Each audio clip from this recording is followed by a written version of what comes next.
But we've got some little things that have been found. Oh, we got some more details on our friends. So there were 3 of us. We are Farah, a xeno-archaeologist. We have Duncan, who is a Scottish engineer. And we have our best friend, Chen, who is missing at the moment. It seems we've stumbled into some weirdness, and we keep waking up on the same day with either of our friends, but not both of them at the same time. So something fucky's going on. So let's see.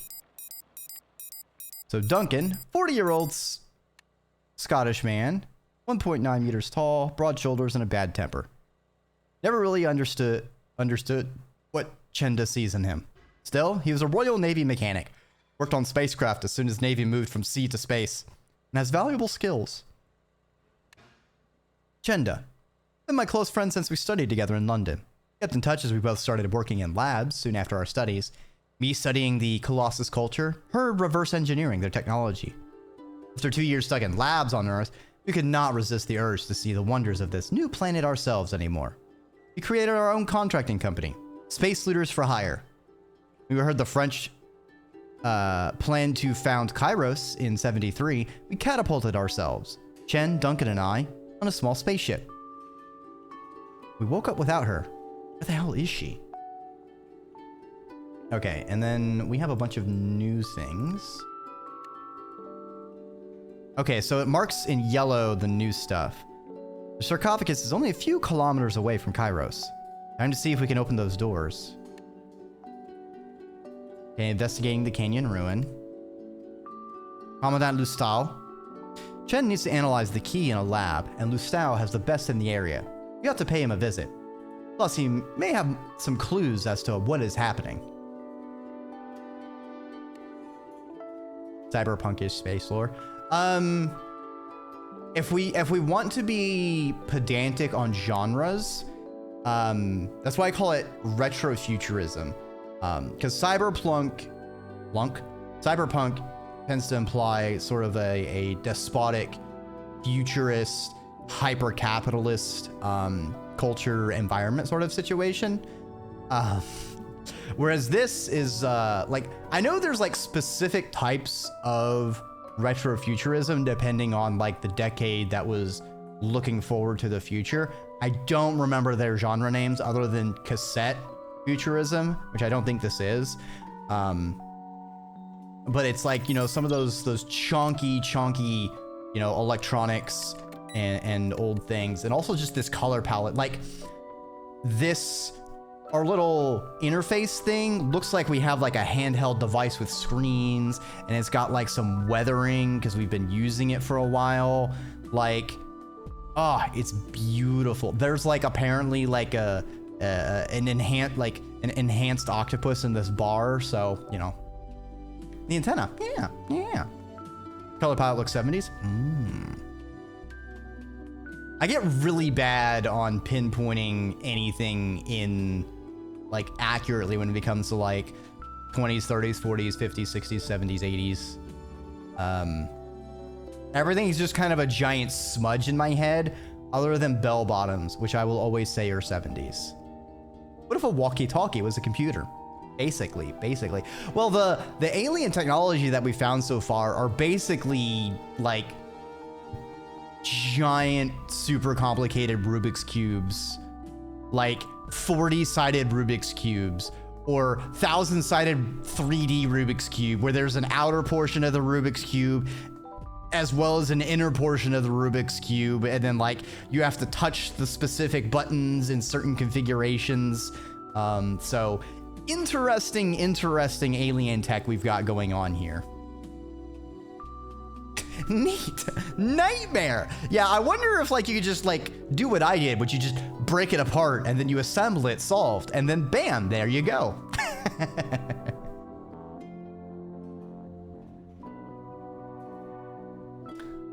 But let's get into back into this game, and I think we should go to the Commandant. That seems like our best best lead so far because the canyon looks fucky. Aye. So what's next? Well, last loop was not efficient. Time to move. The octopus filled up. Smells of butter, onions, and coffee replacing those of cold tobacco and spilled beer. Paul is playing in its aquarium. Simone is cooking something in the back, and Strongarm is studying some blueprints. Paul is the name of the octopus. Technology enhanced octopus. Supposedly smarter than a common one. Yeah, great. We just have an uplifted octopus just chilling. Also, the name of this place is the Octopus Brassiere. So, you know, great place. Octopal. Yes, it's just 8 Pauls on all connected together. Strong arm. Bill almost got really, really famous. He was part of the NASA moon landing mission, but the Soviets, led by Gagarin, got there 2 months before the mission even launched.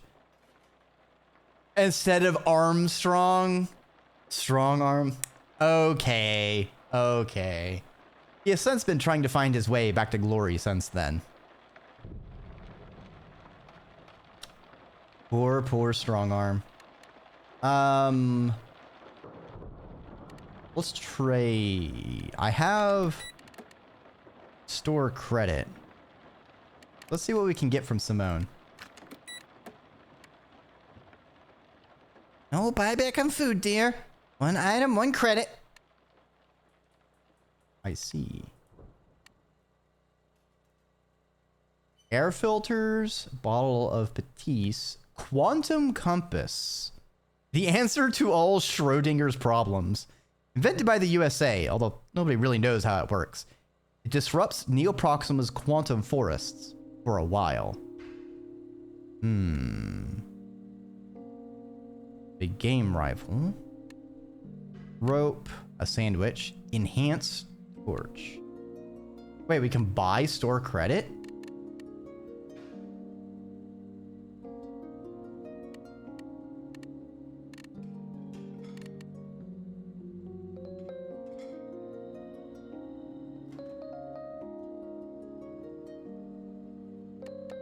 Is this?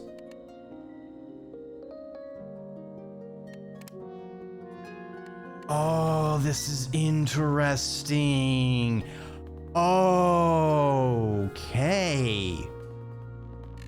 So, we have X number of items, and if we're in a time loop, like we have 1, 2, 3, 4, 5, 6 total store credit we can have.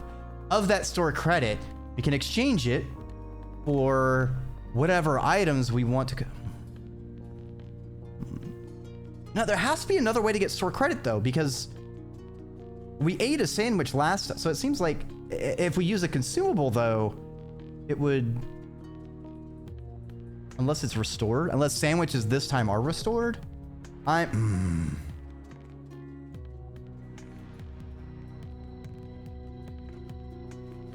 hesitant. I would like to get a sandwich just to increase my, like, to be able to heal my willpower, since it seems like the loops and a reset whenever we EB Schleebies. I think the best thing we should do, something that may not be consumable. Let's get a rope and the enhanced torch. That's part about time loops. If the sandwich is good, eat it again. True.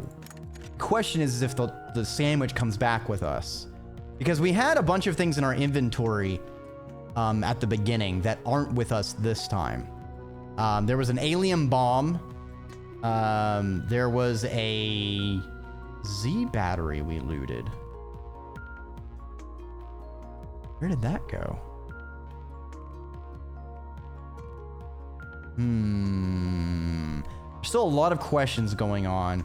I don't know if there's other ways to get store credit, so I don't want to burn any of my stuff yet. So we'll just get like a flashlight and some rope, because the store credit does nothing sitting in our inventory. We can just exchange it back to store credit if we need to switch up our inventory.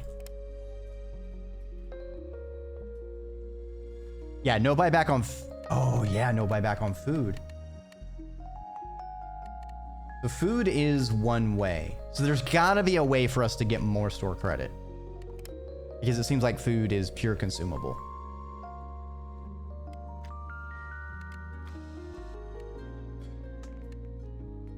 I literally just I walk towards the bar and sit on the stools in front of Simone.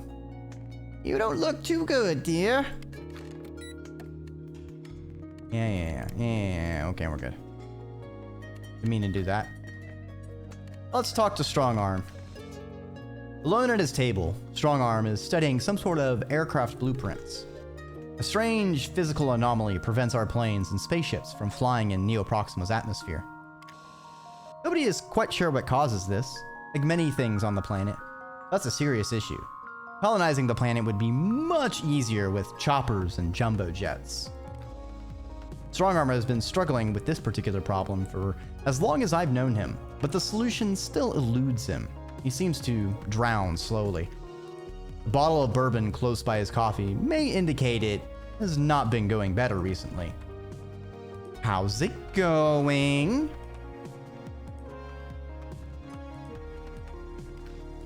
Good.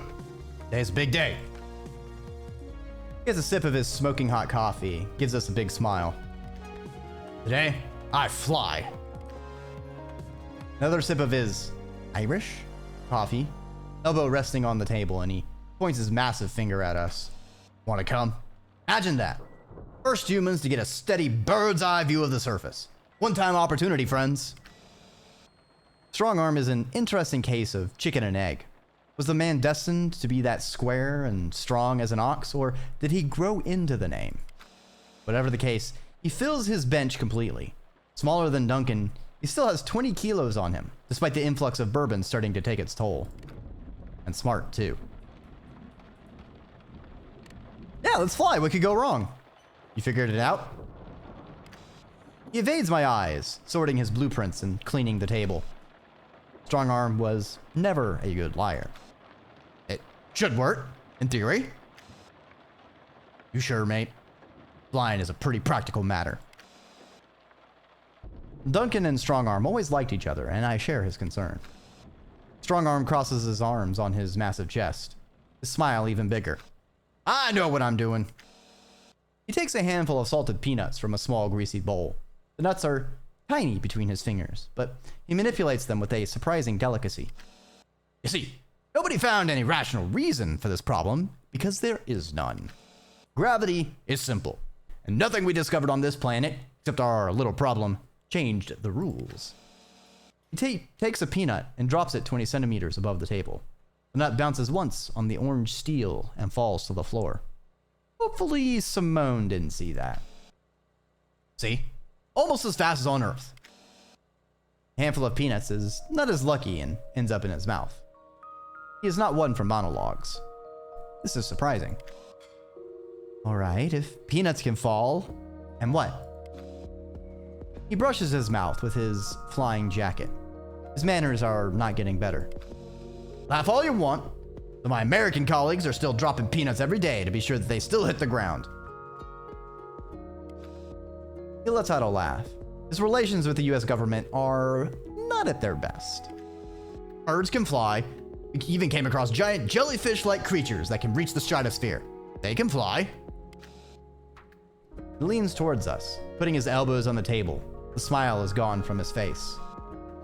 We are the only ones that can't. Someone, is stopping us. Thought you were a true scientist, mate. Not one of those hippies. Strongarm doesn't mind Duncan's interruption. He seizes the occasion to get another sip of his coffee. Nothing alive on this planet. He nods. And yet, every time we fly, we hit a wall that slows us down enough that we fall back. Can't tell you how this is happening, but that's beyond the point. All we need to figure out is what makes us a target. He shows us 3 fingers, putting them down as he counts. Speed, weight, composition. Essential variables, but not enough. He takes his coffee, still fuming, and puts a finger in it. Heat. That's what matters. That's how it targets us. He leans back again, the smile back on his face. I figured out how to make cold engines. Cold engines. Sure, you know what? What could go wrong? Let me finish my coffee. I'll go prep the plane. He leaves us moments later. Hope he knows what he's doing.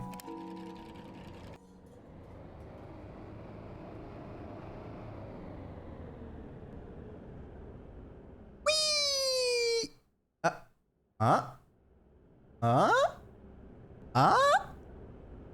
We're flying. We're flying. I don't know where we're going, but we sure are flying.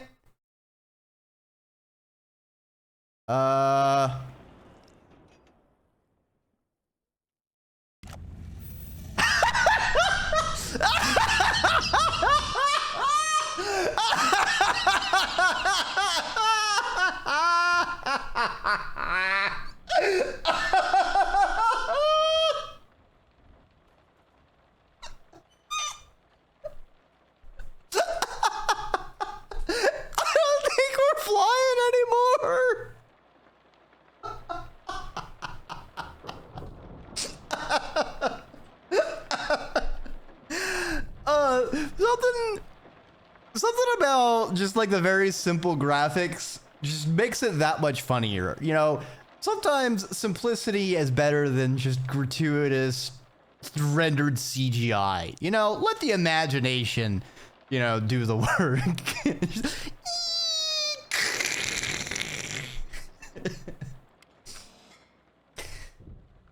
The plane is turning on itself in a death spiral as the ground comes closer and closer. Strongarm is shouting some obscenities as he struggles to regain control of his ship, while Duncan is waiting patiently for the upcoming crash. I open my eyes and thank fate that the impact was so brutal. Dying is usually a more gruesome affair. Should we rest a bit or save Ivan? Let's rest. What do we do now? Oh, it seems like we're alternating between our two friends. Actually, I should go visit the canyon with Duncan. Because when I went to it, I got to the canyon with Chen, but there was nothing there. I want to see if this is... If it's... Maybe it's not just like a timeline thing, time loop thing. What if it's sort of like a dimensional thing? Like I've split... like the divergence of what's going on. And right now, what we're seeing is a difference between having Chen or Duncan, with me being the commonality between the loops, between the timelines holding them together. I'm wondering if we might start finding more differences between the timelines, and we need to find a way to bring everything merged back together. Last loop was not efficient. Time to move. Okay, what's in our inventory? Okay, we're back to 2 tickets. Okay, so it seems we are restored to how things are like this. So let me get a sandwich. And some rope.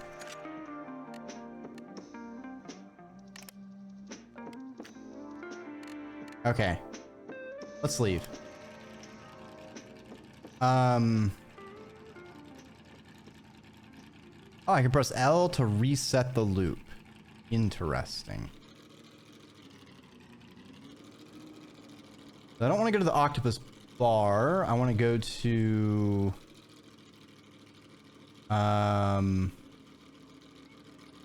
Le Commandant. That's the sarcophagus. But the Commandant was north. Hold on.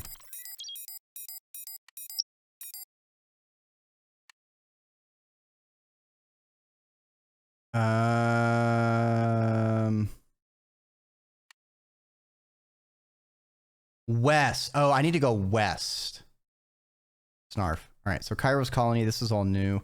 Founded by the French in 73, Kairos is a catapult colony, too far from any alien functional space elevator, and one of the most remote on Neoproxima. Planet atmosphere forbidding the use of any powered flying vehicle, catapult colonists are crash landing onto the planet as best they can. As a result, Kairos is mostly composed of wrecked spaceships, housing the colonists and a few buildings composed of cargo containers.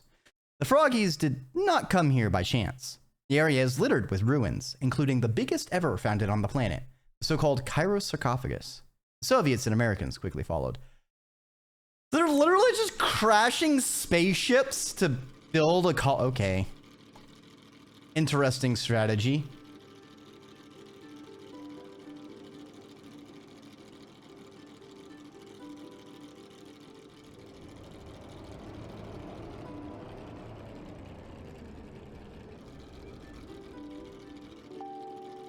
Wait, so he still goes on his flight even if I'm not around.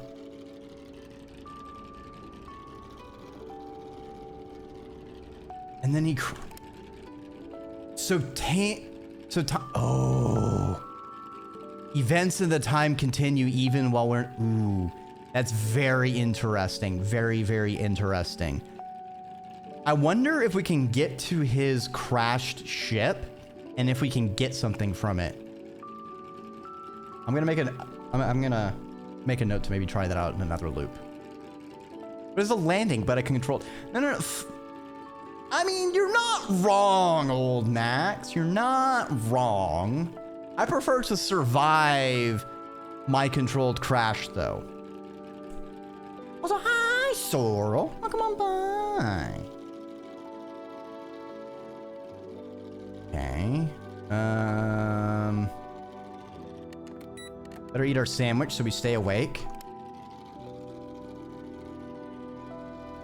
Is this the city? Kairos Harbor.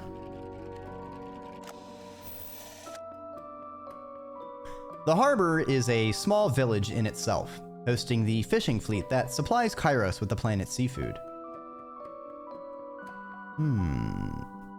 Feeds the main colony. Folks there are especially superstitious. Fishermen are famous for this, and the proximity of the sarcophagus does not help. Still, it's hard to challenge their tales of monstrous creatures encountered while at sea. Too many crews never return. Fun fact, most small craft crashes are survivable, so there you go. Noted. A few hundred meters from the harbor, on the lake itself, Lustau's flashy headquarters contrast heavily with the rest of Kairos' architecture. No crashed spaceship, nor containers there, but eccentric shapes painted in yellow, imagined as a tribute or challenge to the Colossus. The place is busy with fishermen and locals. Between the French and the settlers, more than 300 people live here, with more arriving every week. Most is doing a lot of work in that sentence.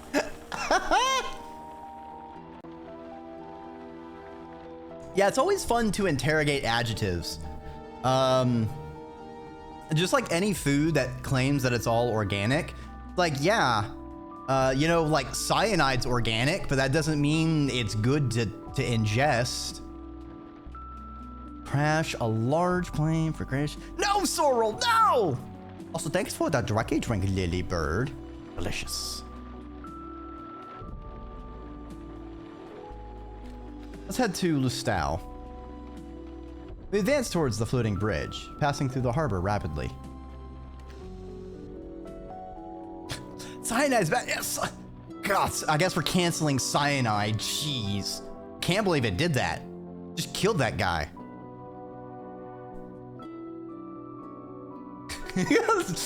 These woke poisons.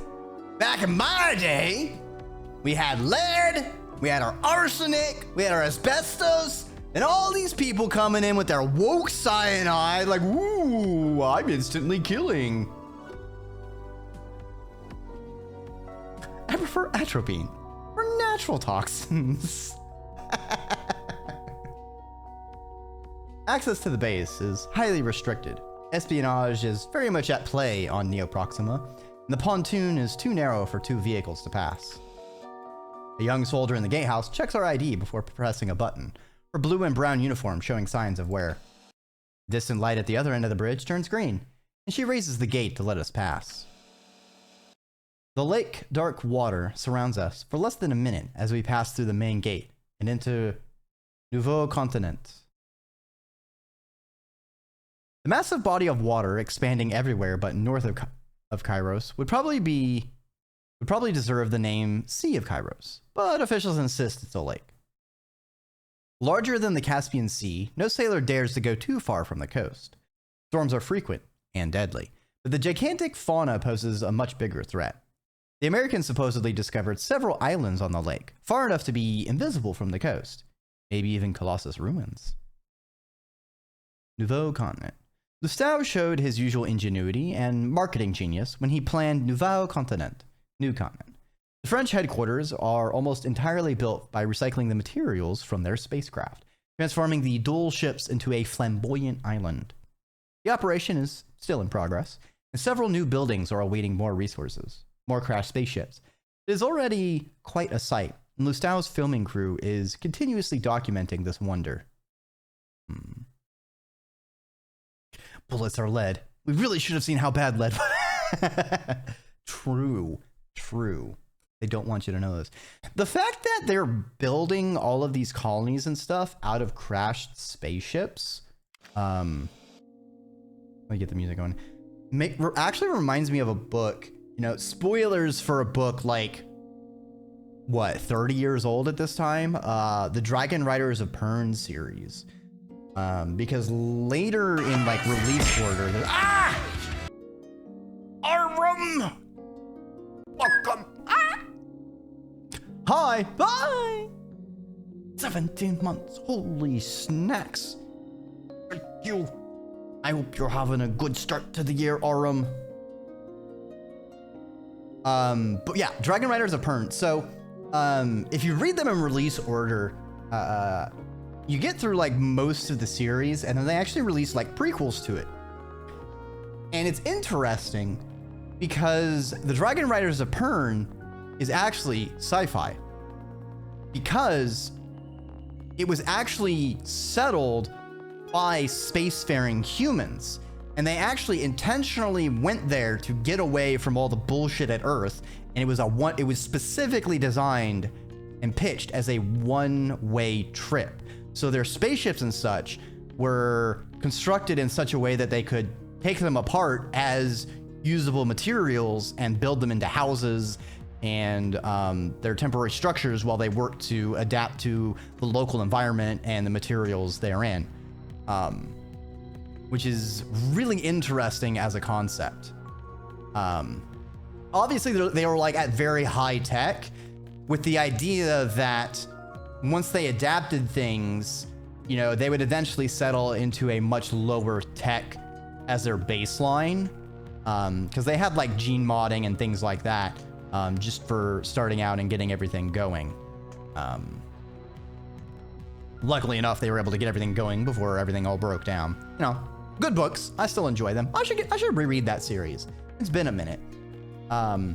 Just kind of it feels still kind of like young adulty, in that there's kind of some patterns or shticks to it, but they're pretty good books. Also, I remember The White Dragon being my first exposure to Ace, which was pretty neat in hindsight. Teenage Exocolonist style? Yeah, use what you got till it breaks down. Yeah, replenishment using look. I would say that's actually one thing that I would say is like a weakness on Teenage Exocolonist, at least in the dialogues that I ran into, is it seems like there was a lot of focus on using stuff from Earth rather than so much of a focus from using Vertumnan things in some ways. But I think that kind of could be excused, namely that they need to, it is only over like a 10-year time span, and they're adapting. As an ninja, I have a hard time with the idea of irreplaceable tech. Well, the idea is, if you are coming from a world or society that has like high industry capability, you know, just the raw materials of like high quality steel and being able to make plastics and things like that. But you go to a world that doesn't, you know, like you physically do not have the materials to go into a highly industrialized society. You know, like once these things break, there isn't fixing them. Addresses that in very, yeah, like there are some things mentioned at times, but I think it's just a victim of like, it's a game that's doing a lot and it does a lot of things very well. Really completely that things is intentional. They're not fully settled yet and they're trying to turn the planet into their own. The planet does not want that. It's a tense situation and it needs a solution. In the end is whatever your solution is, either good, bad, or complicated. Yeah. And I mean, there is that nature of, I mean, it plays into, I guess the, one of the, what's the word trying to fall out of my mouth here? Conflicts. That's the word I'm thinking about. One of the conflicts of the game is dealing with, you know, you have these two very different sapient societies sort of trying to exist in the same space. It's interesting. Go play Teenage Exocolonists. If you were watching Glottal play it, if you heard me talk about it and haven't heard about it before, go play Teenage Exocolonist. Teenage Exocolonist, I think, is the first visual novel I've ever played. I mean, it feels a lot more than a visual novel, but it's the first one. I don't replay games a lot. I'm very much a one and done kind of person. I only play single characters in most games.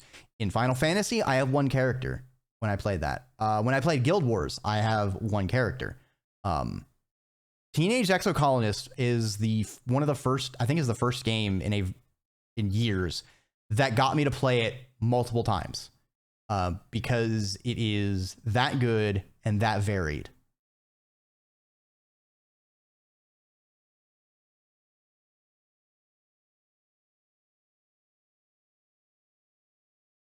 The argument about the tech to build infrastructure is priority one from a story aspect. I get it, but as an engineer, just leave me in the wilderness, not have armor.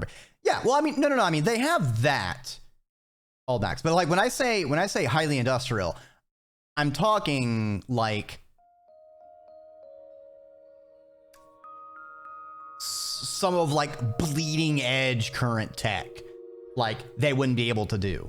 Like they're not gonna be like Bronze Age is not what I'm saying. Like, there's still technology. They have a bit of chemistry and knowledge like that. It's actually, I would say, Dragon Riders of Pern, they actually very specifically engage with language drift across centuries and millennia of human existence in a very interesting way that I thought was quite not. Like, I think they're very good books. They do a lot of things very well. They're not super highbrow. They're not going to be like, I would say they're a pretty high level young adult, perhaps. Because like when I think like highbrow, like very like thought provoking, I'm thinking like Ursula, like Earthsea series, or what's that other series I read recently? What was it? It had an absolutely fascinating book one, and then the other two books were okay. I have to look at my purchase history.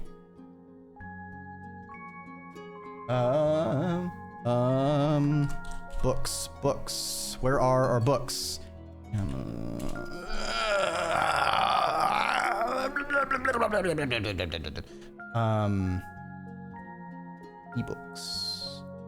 Ebooks. Where are my ebooks? Why is this designed so terribly? I hate this UI. Manage my Kindle. Books. Where's my books? All right, it's taking too long. Never mind. I'm disregarding it. It was a good book though. Also, it seems I have become retro as well. I am now hexagons. You know and understand the risks are available and they behave in ways you'd expect, which may or may not be true when talking about alien planets.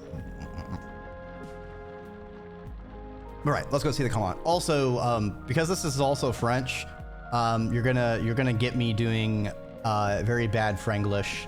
I will not apologize. It's the French. I would say it's the French, and I don't mean to be bashing French. I am bashing French in the context of bashing any colonizing empire. I become retro hexagons. I was like, also, hey, Cabo. I hope you're doing well this year. The other colorful buildings have similarly bizarre shapes. The living quarters resemble teepees, also made of steel, while common areas look like gigantic onions. Yeah, you know, I can't afford an onion, you know, on my salary. I gotta get a garlic apartment. I can only afford one clove though. Gotta share it with 9 other people.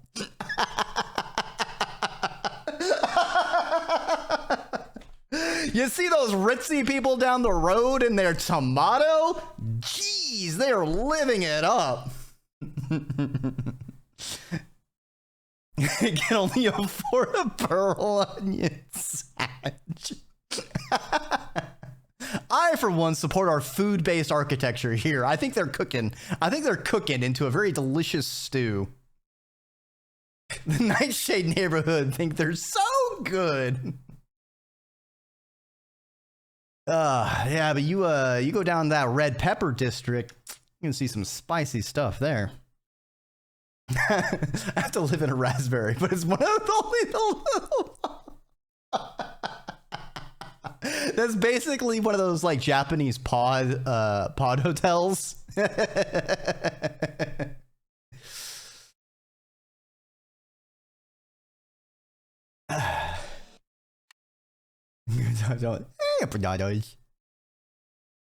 Unless you're saying you're rolling out, in which case have a good Ebi Sleepies.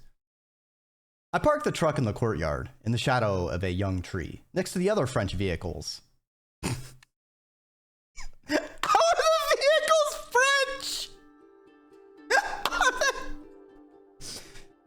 Instead of like being like an idling truck going chugga chugga chugga chugga chugga, are they like hon hon hon hon hon hon hon hon hon hon hon? The Commandant brings our being our main client since we arrived in Kairos. We probably came here dozens of times. And we enter the giant mushroom without much hesitation.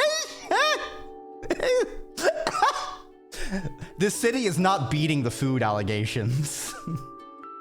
I live in a giant mushroom. What is the problem?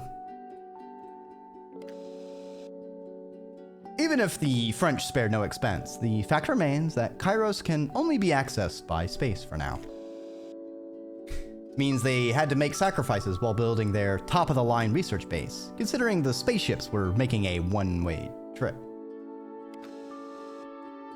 Even if the place looks impressive from afar, a close-up inspection shows the lack of polish. Steel plates are banged, paint is cracking, pipes are held with duct tape.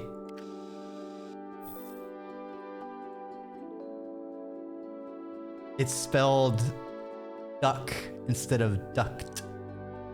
I love this. The feeling is the same inside.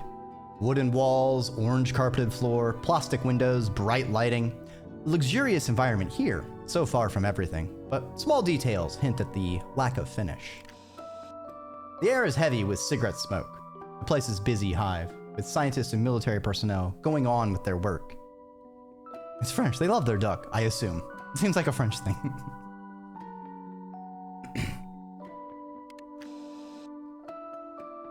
We climb a few sets of stairs to the 3rd floor and walk down the corridor leading to Loustao's office.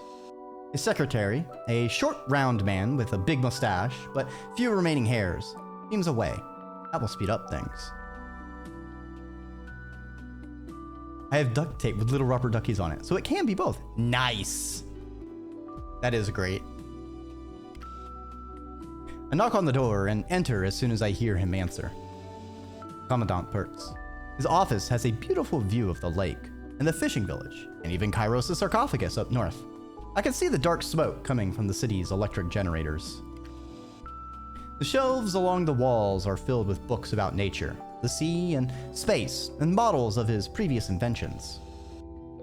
Lustau is sitting behind his desk, reading some kind of report, a wooden pipe between his teeth. At 65, he is not getting younger. Still, the man has more energy than most people half his age. We wait until he finally sets the report aside and gestures to us to sit on the small steel stools. Bien, what can I do for you? Hey, is he a reference to,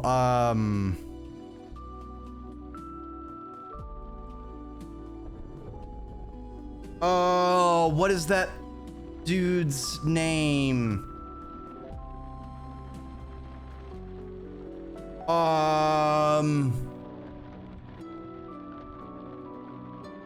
I want to say there was a bloody Jacques Cousteau. Yes, I'm thinking he's a reference to Jacques Cousteau. I don't know, something about the hat made me think of him. Made me think of that, and he is like a nature-y person. Also, Lustau, you know, they've kind of been a little cheeky. Yeah. They've kind of been doing that. Like earlier, we ran into a guy who was almost the first person on the moon before the Soviets beat America, and it was Strong Arm, you know, instead of Armstrong. Yeah.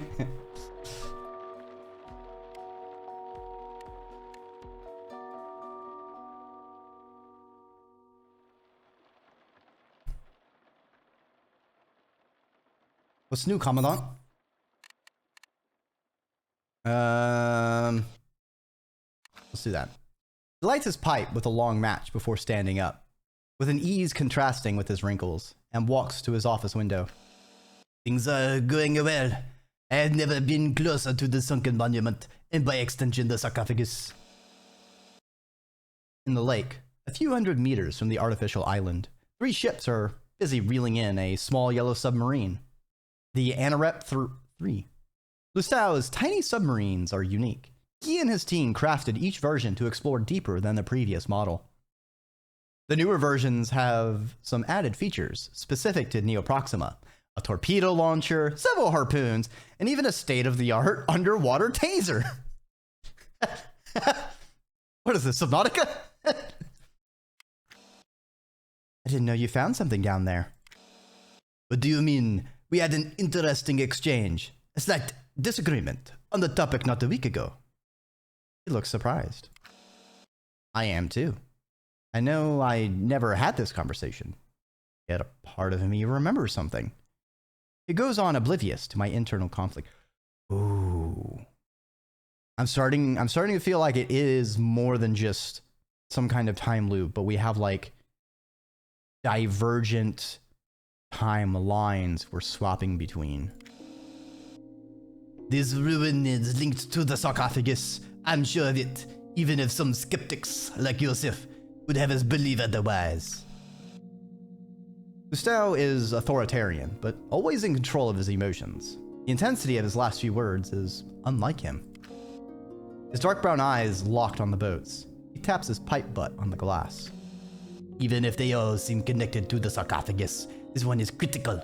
A deep sunken mystery. He finally gets back to his seat without minding us one bit. Once we reach it, we will have all the answers we need.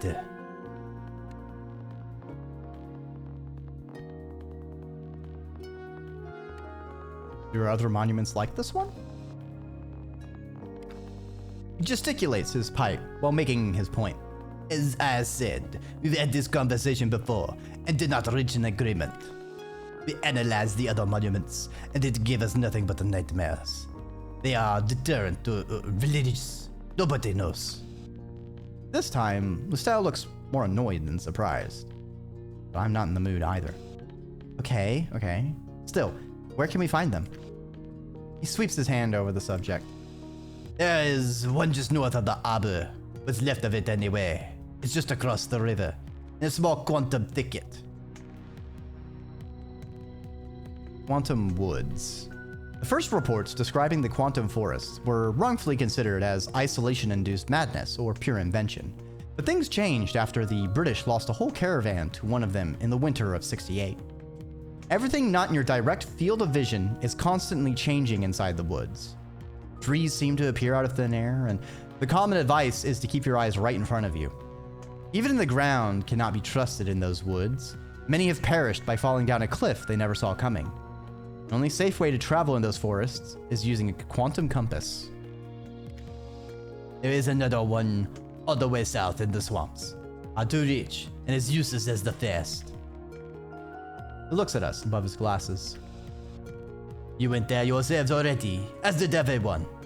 I don't see why you would take this some kind of risk again. Could be my imagination, but as he says those words, I know he is right somehow. I can almost touch this faint memory of us visiting those monuments, but it disappears as soon as my mind approaches it. This fellow looks like he stepped off the set of Life Aquatic. Yeah, I'm pretty sure he's like, the game does have a lot of like slight alt history, like characters that are similar to people you would know, and he is Lusto. Lance is looking.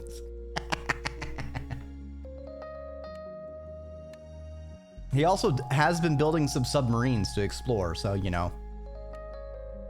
What do you mean resonates? I thought the sarcophagus was inert. Nonsense! We have energy readings dating back to Kairos' founding.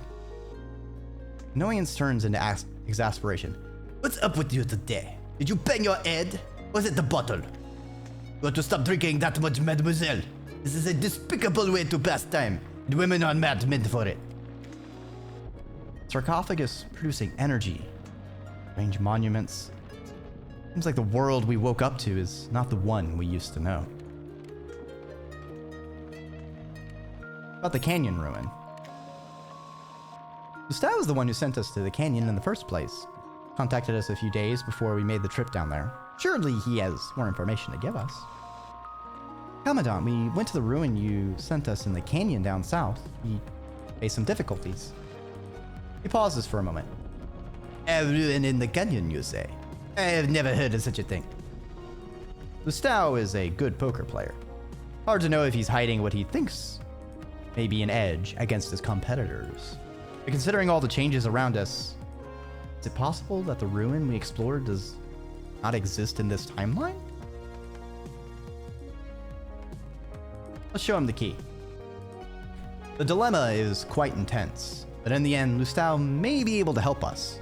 He has access to more knowledge, manpower, and equipment. Lustau's eyes flash, like every time he sees a new Colossus artifact. Can I? He opens his hand on his desk. I see no escape and place my wrist in his hand, reluctant to remove the key. Wait a minute. Can I remove it? He turns my hand, getting a look at all sides. The material here, it's different. Nanoparticles, is that right? I nod. He lets me go. Interesting. Do you have any idea of its use? Let's not mention the time loops to him. Kind of messed up. It doesn't seem like he's got a good opinion of us at the moment. We need the labs, which Chen wanted to use anyway to analyze it. We access your labs. He takes a few puffs of his pipe, his eyes locked on the artifact, his mouth tensed. He's clearly thinking this through, his squared jaw reflecting the internal tension. A moment passes, awkwardly long. The commandant looks in pain? Very well. Keep it. A thin layer of sweat appeared on his forehead, despite the chilly temperature in this office. The words seemed to cost him dearly, but I let out a silent sigh. I expected him to fight tooth and nail for the artifact. Or worse. Must have something in mind. But I see no reason to share my resources with you in that case.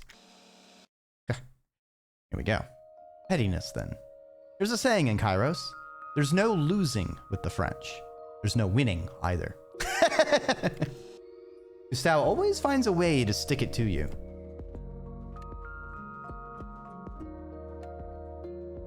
About Duncan. Commandant, I wanted to know if you met my husband, Duncan, yet. Jen asks her question calmly, purposefully. Better be careful. I've never had the pleasure to meet your husband, Mademoiselle Shen. I did not even know you were married. I can see the disappointment, or frustration, on his face as Chen asked her question. Gustavo had a thing for her, as he does for most young women in Kairos. Yikes. Is he in Kairos then? I would love to meet him. No, you would not. Jen handles it gracefully. He arrived recently. I'm sure you'll both meet soon.